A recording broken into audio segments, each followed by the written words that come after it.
Datuk Seri Anwar Ibrahim dilahirkan pada 10 Ogos 1947 di Bukit Mertajam, Pulau Pinang. Beliau mendapat pendidikan awal di Sekolah Kebahasaan Stowell, Bukit Mertajam dan kemudian di peringkat menengah di Maktab Melayu Kuala Kangsar (MCKK) dari tahun 1960 hingga 1966 serta sangat aktif sebagai pemidatu sekolah. Pada tahun 1967 hingga 1971, beliau menyambung pelajaran di Universiti Malaya dalam pengajian Melayu. Dalam peristiwa 13 Mei 1969, Anwar memimpin Persatuan Pelajar dalam menggesa kerajaan mempertahankan hak dan kepentingan orang Melayu serta umat Islam.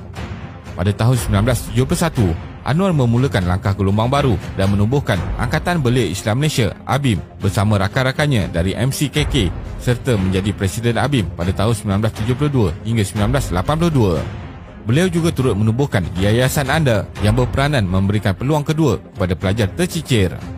Anwar mula menyertai Parti Pimpinan Dr. Mahathir (UMNO) pada tahun 1982 selepas Mahathir dilantik sebagai Perdana Menteri pada tahun 1981 dan mempunyai impian untuk bersama-sama membangunkan negara.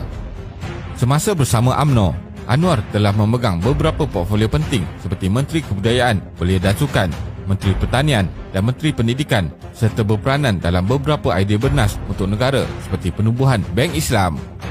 Pada tahun 1993, Anwar dilantik sebagai Timbalan Perdana Menteri selepas menang menjadi Timbalan Presiden UMNO mengalahkan Tun Ghaffar Babar. Pada tahun 1996, Anwar dinobatkan sebagai Menteri Kewangan Terbaik Asia oleh Asia Money, manakala pada tahun 1998, majalah Newsweek menamakan Anwar sebagai Asian of the Year. Ini dapat dilihat melalui data daripada Trading Economics yang menunjukkan lebihan pendapatan negara dalam beberapa tahun selain peranannya dalam menurunkan kadar hutang negara. Namun, terdapat perselisihan pandangan antara Anwar dan Dr. Mahathir sehingga menyebabkan Anwar Ibrahim kehilangan jawatan Timbalan Perdana Menteri. Selepas dipecat dan dipenjarakan, penyokong dan keluarga Anwar telah memulakan gerakan reformasi serta mahukan pembaharuan dalam politik yang membawa kepada pembentukan Parti Keadilan Nasional (PKR) pada tahun 1999.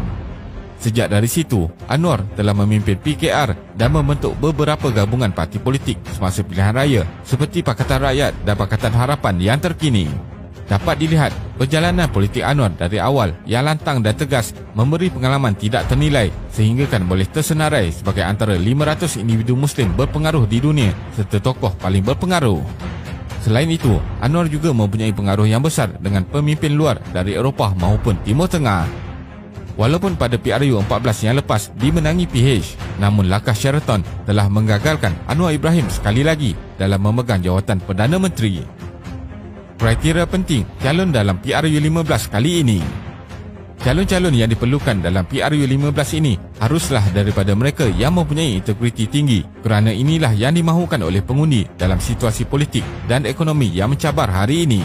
Dengan drama rasuah dan salah guna kuasa yang sering kita lihat terjadi di negara kita ini, seharusnya kita lebih berhati-hati memilih wakil atau parti yang bertanding. Pengalaman, latar belakang dan kemampuan calon juga penting kerana mereka inilah yang akan membuat dasar-dasar kerajaan untuk kebajikan semua rakyat. Kesimpulannya, tidak dapat dinafikan rakyat pernah merasakan kecewa terhadap kerajaan maupun pembangkang selepas PRU 14 apabila sistem demokrasi diruntuhkan akibat permainan kotor sesetengah ahli politik. Akan tetapi, memilih untuk tidak mengundi bermakna membiarkan saja kleptokrasi, kronisme, nepotisme semakin berakar umbi. Walaupun perubahan dilakukan hari ini hanya dapat dilihat pada dekad yang akan datang, ianya sangat